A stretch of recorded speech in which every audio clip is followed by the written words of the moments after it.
اللہ من الشیطان الرجیم بسم اللہ الرحمن الرحیم الحمدللہ رب العالمین الصلاة والسلام علی اشرف الانبیاء والمرسلین سیدنا و نبینا ابی القاسم محمد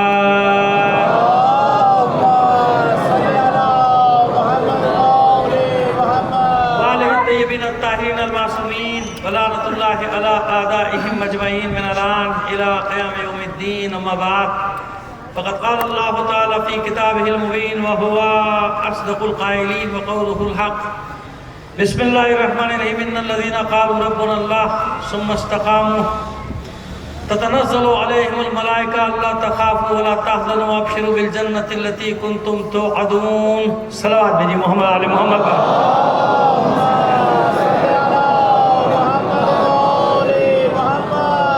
ادارے مطلب آج میں 2-3 منٹ آپ کے لیں گے 14 اگست ہے، جانتے ہیں آپ یوم آزادی۔ انشاءاللہ امید ہے کہ جیسے آزادی کا حق ہے ویسے انشاءاللہ آزادی کا دن منانے کا موقع بھی مل ہی جائے گا۔ لیکن بہرحال کل بھی میں نے عرض کیا تھا کہ یہ لاکھوں شہداء کی یاد منانے کا دن ہے۔ کوئی ہم سے یہ توقع کرتا ہے کہ ہم اس دن ڈھول تماشا کریں گے تو ہم نہیں کرتے بھائی۔ کوئی توقع یہ کرتا ہے کہ ناچ گانے میں حصہ لیں گے، ہم نہیں لیتے، ویسے بھی نہیں لیتے۔ کوئی چاہتا ہے کہ ہم یہ تماشے بازیوں میں حصہ لیں گے، نہیں لیتے۔ ہم جانتے ہیں کہ آزادی کا دن کیسے منانا چاہیے۔ یہ آزادی کا دن شہداء کی یاد منانے کا دن ہے۔ ان لاکھوں شہید اور وہ لاکھوں لوگ جو بے گھر ہوئے، ٹرینوں کی ٹرینیں راستے میں کاٹ دی گئیں، ان کو کوئی نہیں یاد کر رہا کہ آج ہی کا دن تھا 14 اگست، جس کو پانے کی خاطر ہزاروں لوگ، لاکھوں لوگ ہجرت کرتے ہیں اور راستوں میں ان کی ٹرینیں کاٹ دی جاتی ہیں، لاشیں پہنچتی ہیں، ٹرین پہنچتی ہے مگر زندہ آدمی نہیں پہنچتا، کوئی لاشیں پہنچتی ہیں۔ اس لیے تکرار کر رہا ہوں کہ بھول گئے لوگ، احسان فراموش ہو گئے لوگ۔ جن لوگوں نے پاکستان بنایا تھا بھول بیٹھے، ان کی قربانیاں ہیں، ان کے باپ دادا کی قربانیاں ہیں، اور ہم سے سرٹیفکیٹ مانگنے کی کوشش کرتے ہیں۔ ہم کسی کو سرٹیفکیٹ نہیں دیں گے، ہمیں تو تم پہ شک ہے کہ تم کون لوگ ہو جو ہم پر مسلط ہو گئے ہو۔ چور، ڈکیت، لٹیرے، ڈاکو، منی لانڈرنگ کرنے والے لوگ ہم سے پوچھتے ہو کہ کس کا پاکستان ہے، تمہیں کہاں سے مل گیا پاکستان؟ ہم نے قربانیاں دی ہیں، ہم نے جانے دی ہیں، ہمیں معلوم۔ لہٰذا اپنی اوقات میں رہو، قدم اوقات یاد دلانا جانتے ہیں سب کو۔ صلوات بھیجیے محمد علی محمد کا۔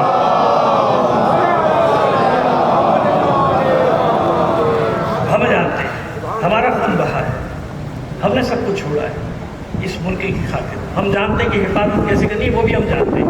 ہمیں سبق پڑھانے کی ضرورت نہیں ہے کہ کوئی آگے ہمیں سبق پڑھائے، ہمیں معلوم کیسے دفاع کرنا ہے۔ آزادی لینا جانتے ہیں تو اس کے ساتھ ساتھ آزادی کا دفاع کرنے بھی جانتے ہیں۔ ہم سے زیادہ کون جانتا ہے کہ ہمارا سالار کون ہے؟ سید احرار جہاں۔ دنیا بھر کے جو آزاد گان ہیں ان سب کے سالار یعنی حسین ابن علی ہمارا سالار ہے۔ اس نے ہمیں سبق دیا، ہم کبھی کسی سامراجی طاقت کے سامنے نہیں جھکے، نہ جھکیں گے۔ آج بھی ساری دنیا کے نقشے پہ اگر سامراج سے مقابلے میں کوئی ڈٹا ہوا ہے تو وہ حسینی ڈٹے ہوئے ہیں، اور کوئی ڈٹا نہیں، اور کوئی ان کا مقابلہ نہیں کر رہا، حسینی مقابلہ کرے۔ بتا رہے کہ ہم کبھی بھی کسی طاقت کے سامنے سر جھکانے والے نہیں ہیں۔ لہذا پاکستان کسی کے باپ کا نہیں ہے، پاکستان ہمارا ہے۔ صلوات بھیجیے محمد علی محمد کا۔ یہ تھا 14 اگست کا پیغام۔ جہاں جہاں پہنچا تھا الحمدللہ خدا کا شکر ہے وہاں پہنچ گیا۔ اور جو کچھ کہا ہے میں ذمہ دار ہوں، آپ میں سے کسی کو گھبرانے کی ضرورت نہیں ہے، میں نہیں گھبراتا ایسی باتوں سے۔ جزاک اللہ۔ نہیں، اب میں نے اتنی بات کی ہے پاکستان کے لیے کی ہے، اب تو شہداء کو تو خوش کر دیں، کم سے کم سارے نعرے لگائیں تو ایک پاکستان زندہ باد کا نعرہ بھی تو لگنا چاہیے، نہیں لگنا چاہیے؟ لگنا چاہیے نا، ہمارا ہے یہ، ہمارا ہے تو لگائے کوئی نعرہ۔ زندہ باد پاکستان، زندہ باد قائد اعظم، زندہ باد محمد وعلى محمد صلوات۔ صحیح بات ہے نا؟ بھول گئے محمد علی جناح کو؟ بدبخت لوگ ہیں یہ، وہ احسان فراموش لوگ ہیں جنہوں نے مادر ملت کا تماشا بنایا تھا۔ ان بدبختوں کو یہ بھی احساس نہیں تھا کہ وہ کون ہے، کتنی مقدس خاتون ہے فاطمہ جناح۔ اس کا مذاق بن رہا ہے، ہم کچھ نہیں بھولتے، ہمیں سب یاد رہتا ہے۔ ہم یزید کو نہیں بھولے تو میں کہاں سے بھولیں گے؟ ہم کسی کو نہیں بھولتے، ہم اسی طرح گھسیٹتے رہتے ہیں، لعنت کا توق گلے میں ڈال کے گھسیٹتے رہتے ہیں۔ جس نے جب جرم کیا ہمیں سب یاد ہے۔ نہ ہم نے بنی امیہ کو بلایا، نہ ہم نے بنی عباس کو بلایا. یہی تو حسین چاہتا تھا کہ کبھی بھولنا نہیں. اس سے پہلے لوگ بھول جاتے تھے کہ کس نے کیا کیا ہے. کربلا اس لیے برپا ہوئی تھی کہ بھولنا مت، کچھ نہیں بھولنا. یہی چاہتا تھا میرا حسین، یہی چاہتا تھا آپ کا حسین. یہی تو مقصد تھا حسین کا. اور یہی حسین نے کہا تھا کہ ہم خاموش ہیں. بس نے جو خط لکھا ہے نا، بس اپنے مضمون پہ بھی آ گیا. بلند آواز سے صلوات دینائے سروائیے محمد آل محمد پر. بس نے جو منذر ابن جارود اور یزید ابن مسعود، یزید ابن سبی تھے، ان سب کو بصریوں کو خط جو لکھا تھا، اس خط میں یہ لکھا تھا کہ تم جانتے ہو کہ ہمارا مقام کیا ہے، تم جانتے ہو کہ ہمارا حق لوٹا گیا، تم جانتے ہو کہ ہمارا حق پامال گیا، تم جانتے ہو کہ ہم صرف رسول کے اقربا نہیں بلکہ اس کے حقیقی وارث بھی. تم جانتے ہو ہمارا حق لوٹتا رہا، لیکن ہم صرف اس وجہ سے خاموش رہے کہ معاشرے میں فتنہ و فساد برپا نہ ہو. اب یہ دیکھیے اس کی تشریح کروں گا، پہلے جملے سن لیجیے. اس کی تشریح میں آج مجھے سے ساری تیار ہے ہمارا سننے کے لیے. مطلب تو انشاءاللہ پروردگار آپ سب لوگوں کو سلامت رکھے. میرا حوصلہ بڑا ہوا، ورنہ پہلی مزید بات بتا رہا ہوں، پہلی مزید میں بعد میں سمجھا تھا میدان خالی ہو جائے گا، لیکن آپ نے میدان خالی نہیں چھوڑا الحمدللہ. صلوات بھیجیے محمد. نہیں ذرا بلند آواز سے مل کر ایک صلوات بھیجیے.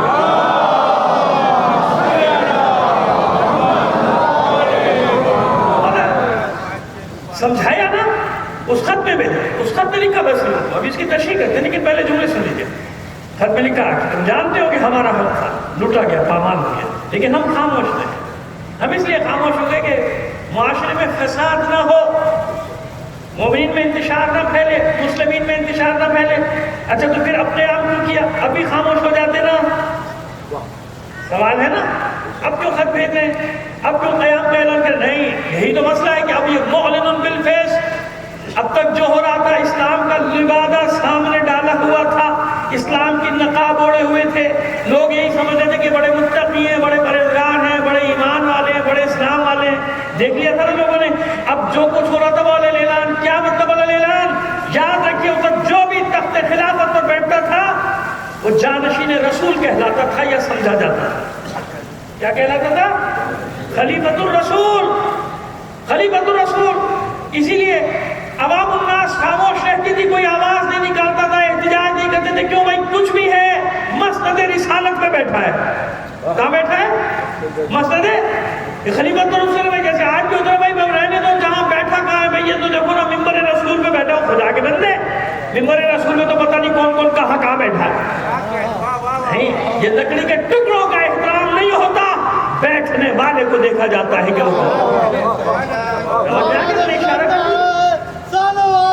اللہ. سمجھ میں آگے اشارہ، تاریخی اشارہ کر دیا میں نے کہ لکڑی کے ٹکڑے کا کوئی احترام نہیں ہوتا، چاہے وہ خانہ کعبہ میں رکھا، چاہے وہ مقدس ترین جگہ پہ رکھا، مسجد نبی میں رکھا. احترام کس کا ہوتا ہے؟ جب اہل آ کے بیٹھا.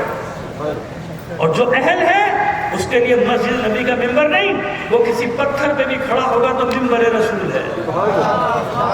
کوئی خاران کی چوٹی پہ بھی کھڑا ہوگا تو ممبر رسول ہے. وہ درخت کے تنے کو کاٹ کے اگر اس کے لیے ممبر بنا دیا جاتا ہے وہی ممبر رسول ہے. اور اگر وہ اونٹوں کے پالانوں کا ممبر ہو تو وہ بھی ممبر رسول ہے. جیتا رہے میرا بچہ، بڑا حوصلہ دیا اس معصوم سے بچے نے. صلوات میری محمد آل محمد پر. سمجھ میں آگے نا؟ لکڑی کے ٹکڑوں کا احترام تھوڑی ہوتا، کتنا قیمتی بنا ہے اس کا احترام تھوڑی ہوتا، سنگ مرمر کی سیڑھیوں کا احترام تھوڑی ہوتا. سمجھ میں آگے بات؟ احترام کب ہوتا ہے؟ جب اہل بیٹھا ہو. نااہل بیٹھا ہو تو کتنے قیمتی ممبر ہو، اس کی کوئی اہمیت نہیں. اہل بیٹھا ہو تو ایک پتھر کے سل پہ بیٹھا ہو تو وہی ممبر رسول ہے. ابھی میں نے مثالیں دے دی آپ کے سامنے. ایسے ہی ہے نا، ایک صلوات بھیجیے محمد آل محمد پر. لیکن عامت الناس کا تو یہی خیال تھا نا اس وقت. عامت الناس اس لیے الگ رہتی ہے، بات نہیں بھائی یہ خلیفۃ الرسول ہے، خلیفۃ الرسول ہے، اور جو وہ کہے گا وہ دین. دوسرا مسئلہ یہ ہے تاریخ. اب میں بتانا چاہتا ہوں ایک اہم ترین مقصد جو حسین نے کربلا میں، ایسے میں نے کہا نا کہ مختلف تفاصیل جو روز بیان کرو، جو اہم ترین سب سے بڑا کام جو بظاہر لگتا ہے وہ یہ ہے. ممکن ہے اس سے بھی بڑے کام ہوں، لیکن ہر ایک نے تفسیریں آپ جانتے ہیں کربلا کی تفسیر ہوتی رہی ہے اور قیامت تک ہوتی رہے گی. اتنے پہلو لیے ہوئے ہیں کربلا. اپنے ساتھ ساتھ اتنے پہلو گئے. لیکن ابھی جو آج بتانا چاہ رہے ہیں اس کی طرف آپ کو لے جانا چاہتے ہیں کہ بس یہ جتنے بھی لوگ ہیں جو ممبر پہ بیٹھ رہے ہیں یہ خلیفۃ الرسول کہلاتے ہیں. اچھا ظاہر ہے کہ اس میں ہر قسم کے اچھے بھی ہیں, سب نکل وہ جو پہلے چلے گئے اچھے لوگ سارے وہ اپنی جگہ پر جو بھی ہے. بحث اس سے نہیں, بحث اب موجودہ دور سے. یہ موجودہ دور میں لوگوں کا یہی خیال ہے کہ یزید جب آ کے بیٹھے, یہی خیال ہے کہ جو بیٹھ گیا وہ خلیفۃ الرسول, اور جو کرے گا وہی دین ہے, وہی اسلام. جو کرنے گا وہ دین کہلائے گا, وہ اسلام کہلائے گا. جو کہہ دیتا تھا خلیفہ اب یہی دین ہے, مان لے یہی دین ہے کیونکہ یہ کہہ رہا ہے.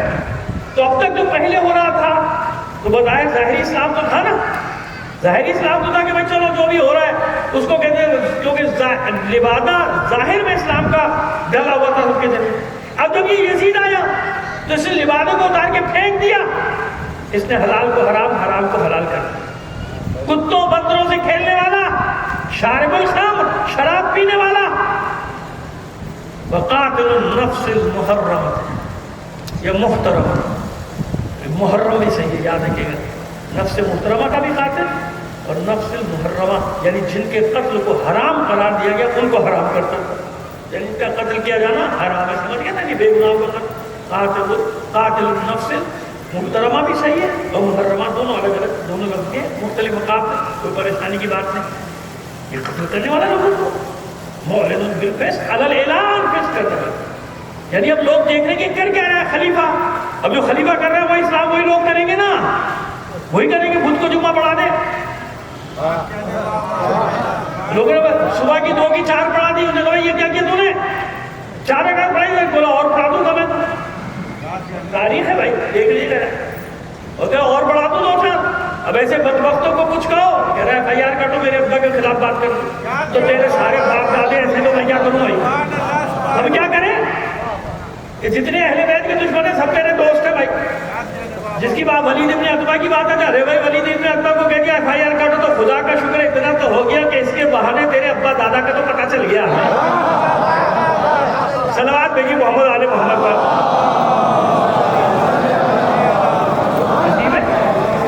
عجیب ہے بھائی, جو محترم شخصیت ہے وہ اپنی جگہ ہے. یا خدا کے بندوں جو محترم شخصیت ہے, ہم نہیں کہہ رہے محترم ہے مقدس شخصیت ہے, ہوگا بالکل احترام کرو بھائی, مانو نہ مانو احترام تو کرنا ہے نا. کسی کی شخصیتوں کو کیوں انسان ایسے کہہ بھائی, نہیں کہنا چاہیے. ہم کہہ رہے ہیں ہماری فتوائے علماء کا مراتب کا خبردار, کسی کی مقدس شخصیتوں کو برا نہ کر. اب تیری مقدس شخصیت یزید ہو تو میں کیا کروں, تیری مقدس شخصیت جو بن جائے شمر بن جائے تو میں کیا کروں, تیری مقدس شخصیت عمر ابن سعد بن جائے تو میں کیا کروں. ہر ایک کے لیے کھڑا, ہر ایک کے لیے کھڑا. اس کو کیوں کہہ دیا, اس کو کیوں کہہ دیا, تو ہم کیا کریں بھائی. جب سارے تیرے رشتہ دار نکل رہے ہیں اہل بیت کے دشمن, تو ہمارا اس میں قصور کیا ہو گیا. سمجھ میں آ رہی بات. تو ایسے ایسے لوگ کہ بدھ کو جمعہ پڑھا رہا ہے, صبح کی 2 کے نشے میں آیا, نشے میں 2 کی 4 پڑھا رہا, کہہ رہا اور پڑھا دو. اس کو کچھ کہو, اس کا چہرہ بتاؤ تو کہتے ہیں یہ کیوں کہہ دیا, اس کو کیوں کہہ دیا, اس کو کیوں کہہ دیا. تو پھر کہیں کیا, جناب موسیٰ کا ذکر کروں فرعون پہ لعنت نہ بھیجوں, جناب ابراہیم علیہ السلام کا ذکر کروں نمرود پہ لعنت نہ بھیجوں. اللہ کو ایسا دین قبول ہی نہیں ہے, ورنہ اللہ قرآن میں جگہ جگہ ان ظالموں پہ لعنت نہ بھیج رہا ہوتا. صلوات بھیجی محمد آل محمد پر. سمجھ میں آ گئی نا بس. اب لوگوں کی نظر اس پر ہے کہ یہ جو کرے گا وہ اسلام. اچھا یہ بتائیے کہ واقعہ کربلا کے بعد کیا سب نیکیاں آ گئی. واقعہ کربلا کے بعد تو وہی ہو رہا تھا جو گناہ ہو رہے, جو گناہ ہوتے رہے. نہ حاکم بدلا, نہ حکومت بدلی, کچھ بھی تو نہیں بدلا بھائی, سب کچھ ہوتا تھا. آج تک ہو رہا ہے. یہ بھی تو لوگ کہتے ہیں کیا ہوا کربلا میں, کون سا انقلاب آ گیا, سب کچھ تو وہی ہو رہا ہے. آپ کہہ رہے ہیں اب ہاں یہی تو تمہیں سمجھانا چاہ رہے ہیں کہ ہوا کیا. واقعہ کربلا سے پہلے جو بھی کیا جا رہا تھا اسے دین سمجھا جاتا تھا.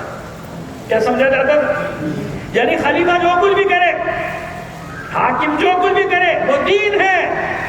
حسین نے کیا کیا کربلا میں, حق اور باطل کے درمیان سرحد بنا دیا, الگ الگ کر دیا. حسین نے اعلان کر دیا آج کے بعد برائی ہوگی لیکن حرام حرام رہے گا, حلال حلال رہے گا. وہ یہ چاہتا تھا, وہ یہ چاہتا تھا کہ حرام کو پھر سے حلال کر دے, شراب پینے کو حلال کر دے. آج بھی بہت سارے لوگوں کو مڑوڑ اٹھتا ہے کہ کسی طرح شراب حلال.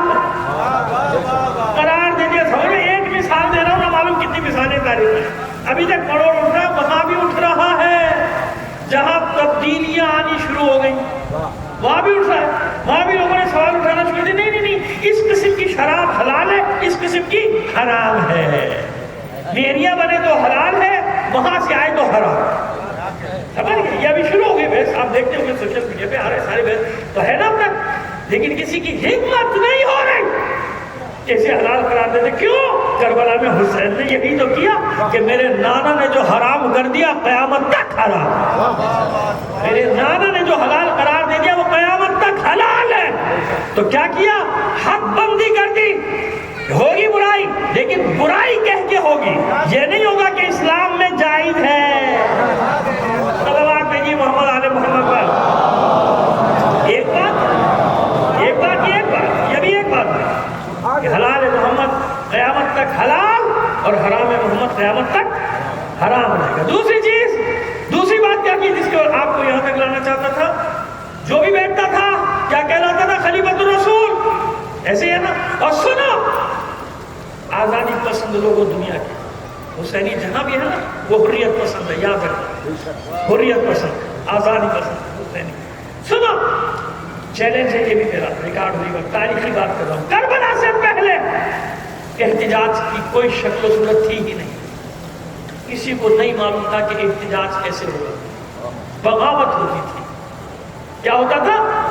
بغاوت، جیت گیا تو فاتح، ہار گیا تو باغی قرار دے کے گردن اڑا دو، یہی ہوتا تھا نا، یا جیت گئے یا ہار گئے، تخت یا تختہ وہی مثال ہے، وہی اسی زمانے کی مثال ہے، تخت یا تختہ۔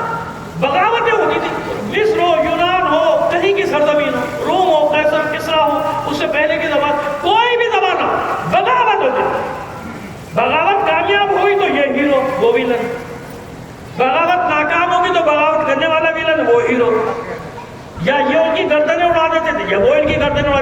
کیا کیا کربلا نے؟ اب سنو، کربلا کا احسان پوری انسانیت پہ۔ کربلا سے پہلے کسی کو نہیں معلوم تھا کہ احتجاج کیسے ہوتا ہے، یہ واقعہ ایک کربلا تھا۔ کربلا کے بعد احتجاجی جلوس اٹھنے شروع ہوئے، سمجھ میں آئی؟ پہلا جلوس کربلا سے کوفہ، پھر کوفے سے شام، اس کے بعد سلسلہ شروع ہوا۔ دنیا کو معلوم ہو گیا کہ یزیدیت کو رسوا کرنے کا ایک راستہ یہ جلوس بھی ہے۔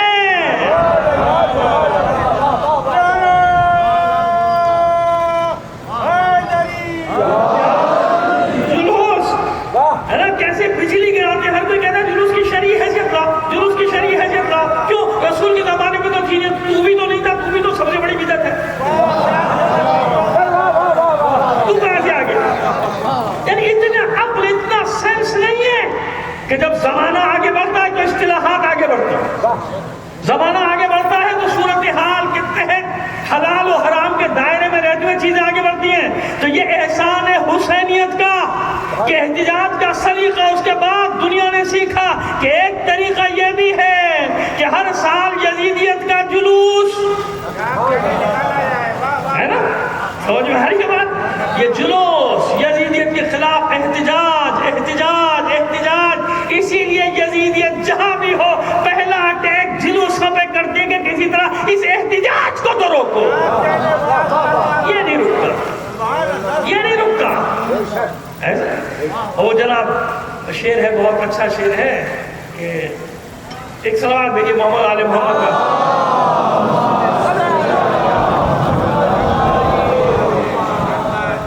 اب میں کیا کروں کہ مجھے بالکل اس کے برعکس شعر یاد ہے، لیکن چلیے یہ شعر بھی اچھا ہے کہ اسلام زندہ ہوتا ہے ہر، اس کا پہلے مصرے کا پہلا لفظ قتل حسین، ایسے ہی کیا بچپن سے یاد ہے، کسی کا ذہن سے وہ پہلا لفظ نکل جاتا ہے، قتل حسین اصل میں مرگ یزید ہے۔ اسلام زندہ ہوتا ہے ہر کربلا کے بعد، لیکن اس کا ایک اور بھی ہے پہلو، ہوتا اگر حسین بھی دنیا میں دوسرا، ہوتا اگر حسین بھی دنیا میں دوسرا، پھر کربلا بھی ہوتی کوئی کربلا کے بعد۔ زندہ باد، زندہ باد، مردہ باد، مردہ باد۔ یا اتنی بلند آواز سے سلوات بھی نہ سنائی، ایک سلوات بھی نہیں، محمد عالم تو مل کر بلند آواز سے، سمجھ میں آئی بات؟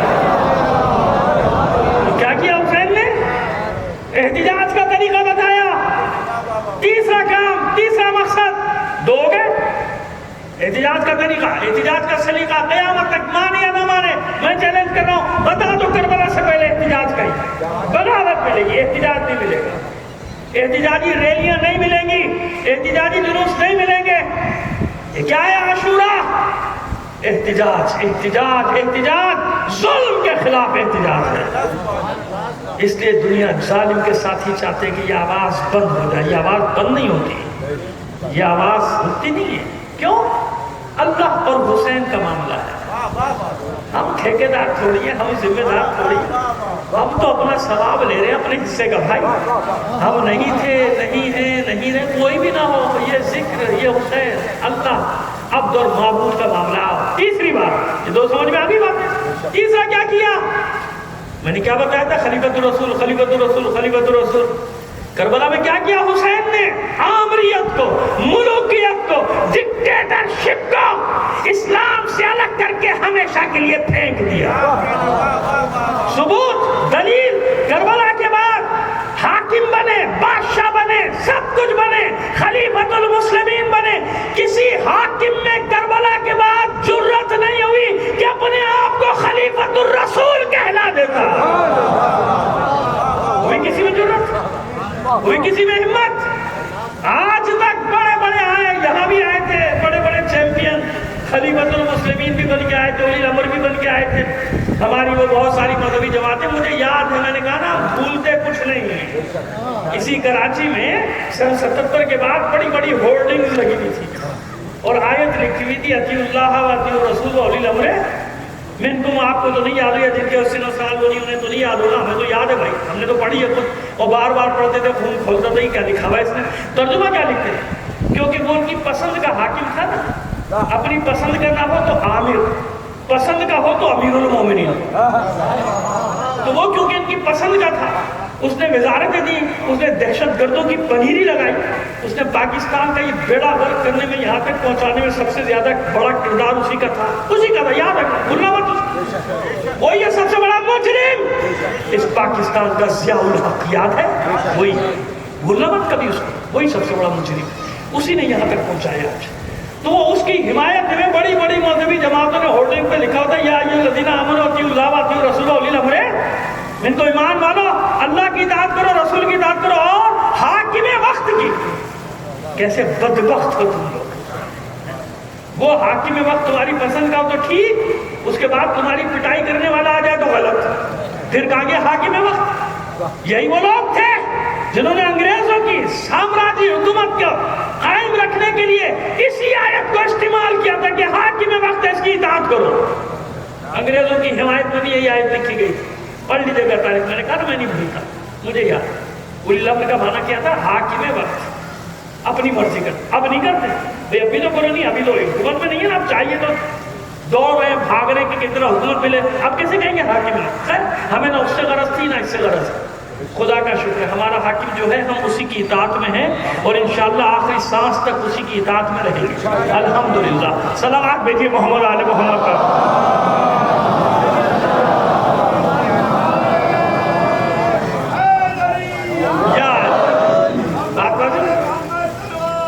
اللہم صلی علی محمد نہیں، ہمیشہ یہ جو بیٹھتا ہے کہتا ہے میں ولی الامر انشاءاللہ زندگی نہیں کروں۔ ولی الامر کا معنی آپ کو بتا دیں گے، اب آج اتنا وقت نہیں ہے کیونکہ ظاہر مسائل کی تاریخیں شروع ہو گئی، اس کو وقت دینا ہے، لیکن ذہن میں رکھیے، بھول جاؤں تو مجھے یاد دلا دیجیے گا تاکہ ولی الامر کی تشریح جب تک نہیں ہوگی نا آپ کو مسئلہ حل نہیں ہوگا۔ کل انشاءاللہ ولی الامر کی تشریح کر دیں گے، لیکن بہرحال کیا کیا حسین نے تیسرا کام؟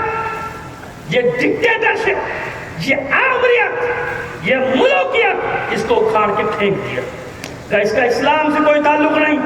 بس کربلا کے بعد کسی کی جرت نہیں ہوئی کہ اپنے آپ کو خلیفۃ الرسول لکھتا، کسی کی ہمت نہیں۔ یہ کارنامہ کس کا ہے؟ کس کا کارنامہ؟ حسین ابن علی کا۔ میرے نانا کا جانشین بن کر بیٹھے گا نہیں، اب جتنی بڑی حکومت ہو تیری، تو بادشاہ ہوگا، شہنشاہ ہوگا، صدر ہوگا، وزیر اعظم ہوگا اور نہ معلوم کیا کیا ہوگا، ہے نا؟ کون کون سے منصب آپ جانتے، سب ہوگا، لیکن تیری اتنی مجال نہیں ہوگی کہ اپنے آپ کو خلیفۃ الرسول۔ کیوں؟ حسین کا کارنامہ تو دیکھیں، حسین کا اہتمام تو دیکھیں۔ حسین جانتے کہ یہ منصب میرے بیٹے مہدی کا ہے، لہذا قیام اس کے آنے تک کسی کی ہمت نہیں کہ اس منصب کو استعمال کر لے. بس اس منصب کو کون استعمال کرے گا؟ وہی جس کے آنے کا زمانہ قریب آ پہنچا ہے. حسین نے اپنے بیٹے کے منصب کی حفاظت کی ہے. وہی کہے گا میں خلیفۃ الرسول، میں نائب رسول. سمجھ میں آئی بات؟ تو یہ حسین یہاں تک لکھ رہا ہے. اس لیے خط میں لکھا کہ مسئلہ یہ تھا کہ ہم خاموش تھے. کیوں؟ تاکہ معاشرے میں انتشار نہ ہو. لیکن اب مسئلہ یہاں تک آ گیا کہ اب بھی اگر خاموشی اختیار کی تو الاسلام والسلام، اسلام کا فاتحہ پڑھ لو. اسلام گیا، لہذا میدان میں آنا پڑا. آج دنیا کے نقشے پر بھی کوئی مانے یا نہ مانے، جب سامراجی طاقتیں دندناتی ہر جگہ گھستی چلی آ رہی تھی تو کوئی اسلام کا ٹھیکیدار آگے نہیں بڑھا ان کو روکنے کے لیے. نہیں بڑھا نا. آگے کون بڑھا؟ جس پر کتنے الزامات تھے. بات کہاں سے کہاں نکل جائے گی. لیکن یاد ہے مجھے بس ایک جملہ آپ کے سماعتوں کی نظر کرنا چاہتا ہوں، مفتی اعظم فلسطین کا، اور ڈھونڈیں گے نکل آئے گا. آپ نیٹ پہ خود ہی ڈھونڈ لیں گے، مل جائے گا، اور سب نے سنا بھی ہوگا شاید. تو جب اسرائیل کے خلاف جنگ ہوئی، آپ جانتے ہیں کس نے حمایت کی؟ عملی طور پہ لڑے نا ان کے ساتھ، اور باقی کوئی نہیں لڑا، کوئی نہیں لڑا. تو اس نے کہا کہ یہ اس وقت تک نہیں لڑیں گے جب تک تم اسرائیل کو شیعہ نہیں بتاؤ. ایک اس گروپ میں لڑ سکتے ہیں اسرائیل سے کہ کسی طرح اس ثابت کر دو کہ اسرائیل شیعہ ہے. یہ مفتی اعظم فلسطین اہل سنت، کیونکہ دل جل گئے نا، ان کا خون کھول گیا کہ یہ لڑ رہے ہیں جن کو تم کافر کہتے اور تم جو ٹھیکیدار بن کے بیٹھے ہو. تو یہ ہے حسینی لہو، یہ ہے حسینی خون. ایک قطرہ بھی کہیں ہوگا نا کبھی سامراج کے سامنے جھکے گا. اور بھی بیان کر دیں گے، لیکن ویسے عرض کر دیں کہ اب یہ تاریخیں کون سی ہیں؟ مصائب کی تاریخ. ہم ان کو زیادہ وقت دینا ہے، مصائب کے باپ کو زیادہ وقت دینا ہے. مرنا ہے نا، موت نہیں آئی. دیکھیے جو موت سے بھاگتا ہے وہ بھی مر جاتا ہے. میں اکثر مجالس جلوس میں جب یہ گزشتہ سالوں میں ہوتے دھماکے میں یہ کی بات کرتا ہوں کہ بھاگو مت. دیکھو اگر موت کا وقت تمہاری آ گیا نا تو شرمندگی نہ لو اپنے سر پہ. مرنا تو ہے، مرنا ہے. ایک وہاں ڈٹ کے بیٹھا ہوا ہے شیروں کی طرح، کوئی اس کو پرواہ نہیں. موت آ گئی تو آ گئی، وقت آ گیا، اب ڈرنے کی کیا ضرورت ہے نا ایسا. اور ایک بھاگ رہا ہے، دونوں مر گئے. لیکن پھر شرمندگی ہوئی نا. قیامت کے دن ایک بھاگتا ہوا مرا، ایک شیروں کی طرح مرا. موت تو زندگی تو ہوتی نہیں لائے ہو جتنی ہے، لیکن کیسے یہ تمہارا اختیار ہے.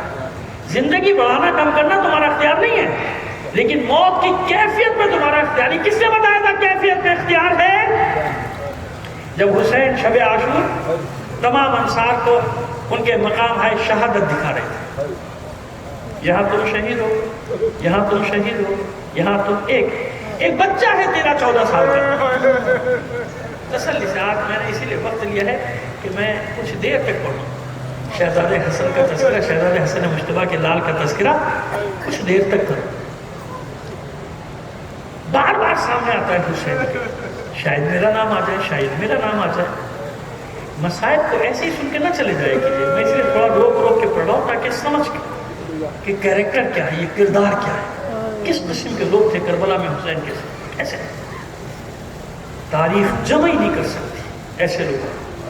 اس لیے دوبارہ ویسا مارکا برپا ہو ہی نہیں سکتا، کیونکہ ایسے انصار کہاں سے لائے گی دنیا؟ ایسے انصار کسی کے پاس.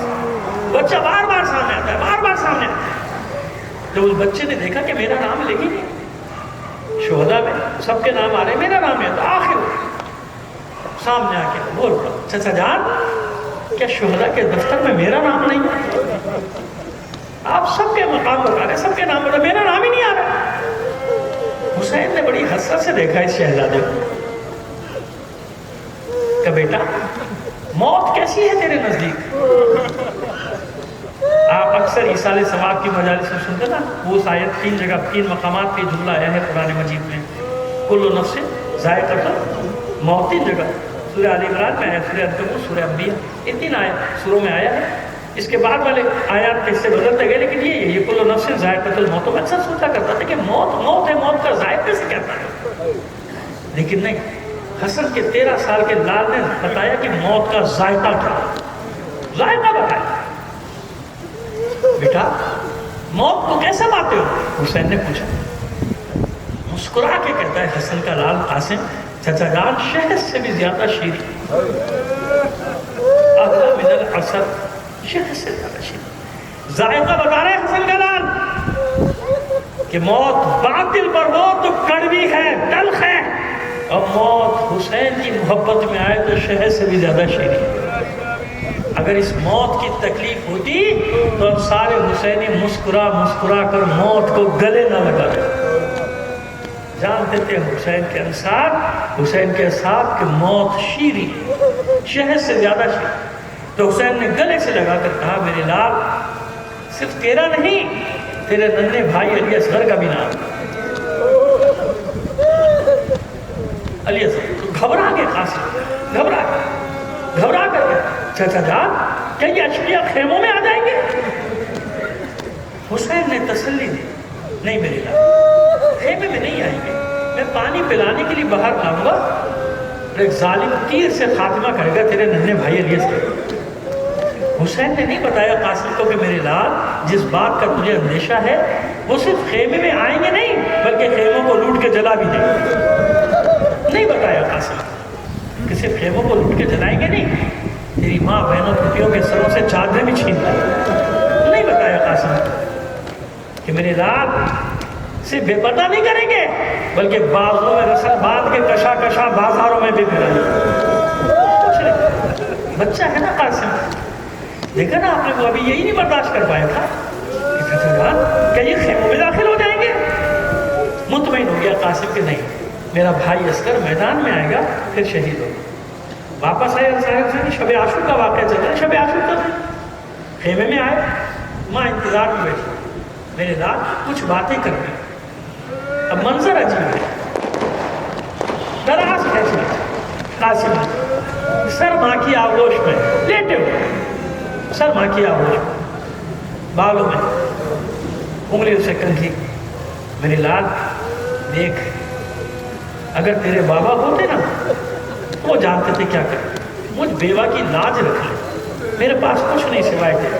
یاد رکھیے امام حسن کے اور بیٹے ہیں بڑے جو کربلا میں شہید ہوئے، سب شہید ہوئے، لیکن قاسم 13 سال کا وہ شہزادہ ہے جناب ام فروا کا کہ ام فروا کے پاس اس کے سوا کچھ نہیں، میری لاج رکھ لے، مجھے اپنی دادی زہرا کے سامنے سرخرو کر دے، کل قربان ہو جا اپنے چچا حسین پہ۔ شہزادہ قاسم کہتے ہیں صبح تو ہونے دیجئے، وہ سارے الزامات وہ سارے داغ دھو دوں گا جو دنیا نے میرے بابا پر لگائے۔ قاسم بھی تو سنتا آ رہا ہے، لوگ کہتے ہیں کہ جی جنگ سے معاذ اللہ جی چرایا، جنگ سے پیچھے سن رہے ہیں نا قاسم، مسلسل سن۔ صبح ہوئی، بار بار قاسم جاتے ہیں اجازت کے لیے مگر حسین اجازت نہیں دیتے۔ بعد از ظہر قاسم روتے ہوئے اپنی ماں کے پاس آئے، مادر گرامی چچا جان مجھے اجازت ہی نہیں دے رہے میدان میں۔ ماں نے کہا بیٹا تجھے اجازت ضرور ملے گی، بلایا قریب، بازو میں بندھا ہوا تعویذ کھولا، تعویذ میں حسن کی وصیت اپنے بھائی حسین کے نام۔ کہا میرے لال یہ اپنے چچا کی خدمت میں لے جا، اپنے بابا کا خط تجھے اجازت مل جائے گی۔ بس قاسم کی تو جیسے مراد برائی، سر پہ رکھا خط کو، چوما، دوڑے دوڑے چچا جان کے خدمت، چچا جان یہ میرے بابا کا خط آپ کے نام ہے۔ حسین نے بھائی کی تحریر کو دیکھا، چوما، بوسے دیے، آنکھوں سے لگایا، تحریر کو پڑھا۔ اب جو تحریر کو پڑھا تو کیا لکھا ہے بھائی؟ یہی تو لکھا ہے نا کہ بھائی حسین قاسم کو میدان میں جانے سے روکنا مت، اسے جانے دے، یہ میری وصیت ہے، اس میں عمل کرنا۔ بس یہ وصیت پڑھی، قاسم کو گلے سے لگا کے حسین دیر تک روتا رہا۔ جانتے ہیں کچھ ہی دیر میں میرے بھائی کی یہ نشانی خاک و خون میں غلط نہ ہو جائے۔ کہتے ہیں کہ حسین نے جیسے سجاتے ہیں نا ایسے سجائے۔ اب ماما اپنے ہاتھ سے سر پہ رکھا، دوش پہ ابا ڈالی، کمر میں صافہ باندھا، تلوار گھمائل کی۔ جب شہزادہ قاسم خیمے سے نکلا ہے نا، حسن کے اس محلقہ پہ کسی کی نظریں ٹھہرتی نہیں۔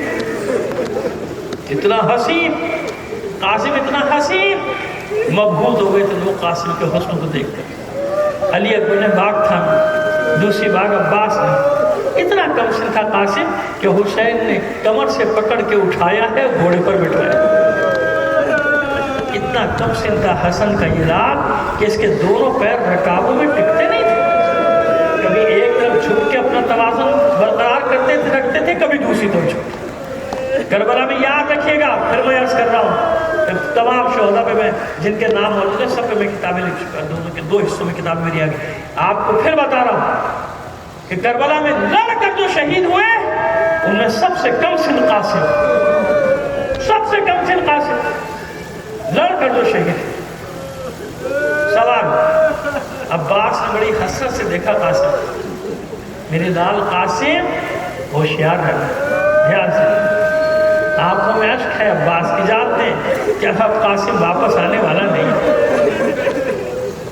علی اکبر نے عرض کیا بھائی دھیان سے، ہم بھی تمہارے پیچھے آئیں۔ قاسم نے مسکرا کے سب کو دیکھا، خاص طور پہ اپنے چچا عباس کو، چچا جان میں آپ کا شاگرد ہوں نا، آپ میری جنگ دیکھیے۔ حسن کا لال لشکر کے سامنے آیا اور لشکر کے سامنے آ کے رجس پڑی۔ جو نہیں جانتا وہ جان لو، میں حیدر کرار کا پوتا، میں حسن مشتبہ کا لال، اور میرے بابا پہ جنگ سے جی چھڑانے کا الزام لگانے والوں، آؤ میرے مقابلے پہ، میری جنگ دیکھو اور اندازہ کر لو کہ میں کس شہسوار عرب کا بیٹا ہوں۔ میری جنگ دیکھو پھر اندازہ کرو کہ میں کس حسن کا لال ہوں۔ ایسی رجس پڑی کہ کسی کی ہمت نہیں ہوتی تھی قاسم کے مقابلے پہ۔ کسر سعد نے جو اس کا سب سے بڑا پہلوان ہے لشکر کا، ازرق شامی، اس کو حکم دیا جا اس نوجوان اس ہاشمی کے مقابلے پر جا۔ اس ملعون نے معاذ اللہ بڑی حقارت سے دیکھا قاسم، کہتے بچے کے مقابلے میں مجھے بھیجتا ہے، 4 بیٹے اس کے آئے تھے میدان میں، ایک بیٹے کو حکم دیا جا اس نوجوان کا سر قلم کر کے لیا۔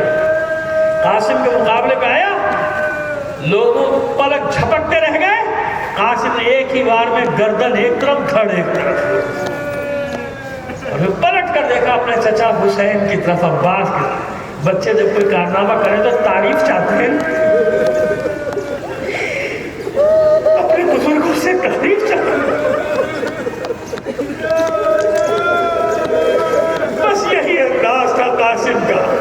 اسے جہنم حاصل کرنے کے بعد مڑ کے دیکھا تعریف طلب نظروں سے، جو ہی دیکھا حسین نے کہا مرحبا میرے نام، عباس نے کہا آفرین قاسم، بہت اچھا وار کیا۔ علی اکبر نے چلا کر کہا بھائی بہت عمدہ جنگ کی، حوصلہ بڑھ گیا قاسم کا۔ اپنے بیٹے کو خون میں تڑپتے دیکھا، لاشیں کو دیکھا اپنے بیٹے کے، دوسرے بیٹے کو کہا جا اپنے بھائی کا انتقام لے کر آ۔ اس کی کمر میں وار کیا، آدھا دھڑ ادھر آدھا دھڑ ادھر، تیسرا چوتھا، جب چاروں بیٹے واصل جہنم ہوئے، غصے میں پاگل ہوا ارزق شامی، دوڑا قاسم پر حملہ کرنے کے لیے، بس ارزق شامی کو آتے دیکھا، حسین سجدے میں چلے گئے، معبود قاسم کا لاشا اٹھاؤں گا، لیکن ہاشمی جوان ہے، ہاشمی ایک کے مقابلے میں اسے شکست نہ ہو۔ عباس گھبرا کے کہتے ہیں قاسم دھیان سے، قاسم بہت بڑا پہلوان۔ علی اکبر دعا کر رہے معبود میرے بھائی کی لاج رکھنا۔ پس قاسم تیار ہوئے، ارزق شامی غصے میں دوڑتا ہوا قریب آیا، قاسم نے جنگی حربہ استعمال کیا، ایسا وار کیا سر پہ، آدھا ادھر گرا آدھا ادھر گرا، بس عزادارو قاسم نے یہ وار کیا، علی اکبر عباس حسین سب نے ایک ساتھ تکبیر بلند کی اور سب سجدہ شکر میں، تینوں سجدہ شکر میں۔ لیکن عزاداروں جانتے کیا ہوا؟ جب حسین نے سجدے سے سر اٹھایا، جب عباس نے سجدے سے سر اٹھایا، جب علی اکبر نے سجدے سے سر اٹھایا تو قاسم نظر نہیں آیا۔ جانتے کیا ہوا؟ جو ہی ارزق شامی واصل جہنم ہوا، پسر صاحب نے حکم دیا ایک ایک کر کے جاؤ گے، یہ ہاشمی جوانے کاٹ کے پھینک دے گا، سب کو مل کر حملہ کرو۔ پورے لشکر نے حسن کے اس کمسن شہزادے پر چاروں طرف سے حملہ کیا، لڑ رہا ہے حسن کا لال۔ روایات میں لکھا ہے کہ 40 شامیوں کوفیوں کو قاسم نے جہنم رسید، لیکن کہاں تک؟ آخر بابو اچھل ہونے لگے قاسم کے. دشمنوں کا غلبہ ہوا, کسی نے تیر, کسی نے تلوار, کسی نے تبر, کسی نے برچھی, زخموں سے چور ہو گیا قاسم. گر پڑے ہتھیار, ہاتھ سے گر پڑے, خود گر پڑے. جب گھوڑے پہ ٹھہرا نہ گیا تو چلا کر آواز دی, یا اللہ چچا جان میری خبر نہیں, چچا جان میری مدد کرو. بس عزاداران حسین نے جو ہی قاسم کی آواز سنی, لکھا ہے مقتل میں کہ کسی کی آواز پہ حسین ایسے نہیں دوڑے تھے جیسے قاسم کی آواز. میرے لال میں آ رہا, میرے قاسم میں آ رہا. حسین دوڑے, عباس, علی اکبر, ادھر جانتے ہو نا میدان میں لرغے میں ہے قاسم, گھوڑے سے گر چکا. چاروں طرف ان کا لشکر ہے, دشمنوں کا لشکر ہے. اب قاسم کو درمیان سے نکالنے کے لیے حسین نے حملہ کیا, عباس نے حملہ کیا, علی اکبر نے حملہ کیا. تھوڑی دیر میں میدان صاف ہو گیا. ادھر فضہ نے خبر دی, خیمے میں بیویوں جمع ہو جاؤ, فروا کے خیمے میں جمع ہو جاؤ, حسن کا لال قاسم آ رہا ہے. عزاداران حسین سجدہ شکر کیا جناب فروا نے, اپنے بچے کے لاشے کا انتظار کر رہی ہے. ادھر حسین نے کیا کیا, اپنی آبا کو میدان میں بچھا دیا. میں کہتا ہوں مولا قاسم کا لاشا اٹھائیے, خیمے میں لے کے جانا ہے. حسین کبھی ادھر جاتے ہیں کچھ اٹھاتے, کبھی ادھر جاتے ہیں کچھ اٹھاتے. جمع کیا, ابا میں دامن میں جمع کیا. پامالیے قاسم کے لاشے, قاسم پہ بڑا لوگوں کو شبہ ہوتا ہے نا, تو سنو سنو امام زمانہ کا جملہ پہلے پڑھ دوں آپ کی خدمت میں زیارت نائیہ کا, جس نے زیارت میں یہ جملے کہیں, میرا سلام ہو ان لاشوں پر جو گھوڑوں کی ٹاپوں تلے پامال کیے گئے تھے. بس عزاداران حسین کچھ ادھر سے اٹھایا, کچھ ادھر سے اٹھایا, ایک گٹھڑی بنائی, سینے سے لگائی. آگے آگے حسین, پیچھے پیچھے عباس اور علی اکبر. در خیمہ میں پہنچ کے صدا دی, اہتمام کیا گیا. اب جو حسین خیمے میں داخل ہوئے, ماں حیرت سے دیکھ کر کہتی ہے, مولا میرا قاسم کہاں ہے, میرے قاسم کا لاشا کہاں ہے. حسین نے کوئی جواب نہ دیا. گٹھڑی جو سینے سے لگا کے لائے تھے وہ رکھ کے کھول دی. بس ادھر کھولی, عزاداروں کیسی مہندی, کیسا صحرا. ارے قاسم کی لاش کے ٹکڑے تھے, اپنے خون کی مہندی, اپنے خون کا صحرا. ماں حیرت سے دیکھ رہی ہے. یہی تو دکھ تو میں فروا کا کہ سب کے لاشیں مل گئے تھے, ایک قاسم تھا جس کا لاشا کروایا. ماتم حسین.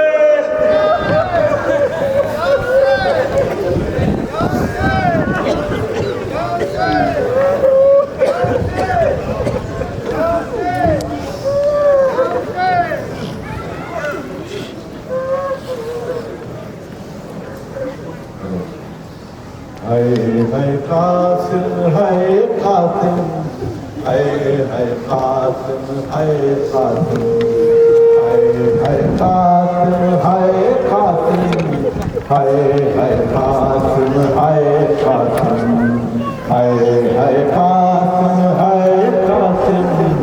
ہے قاسم ہے قاسم.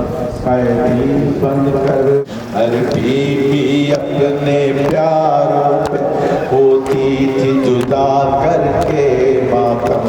ایک بیوی بنتے بنت اسد پامال وطن قاسم کی بہن, کسی ایک جا سے رخصت نہ ہوئی, کسی ایک جا سے رخصت نہ ہوئی.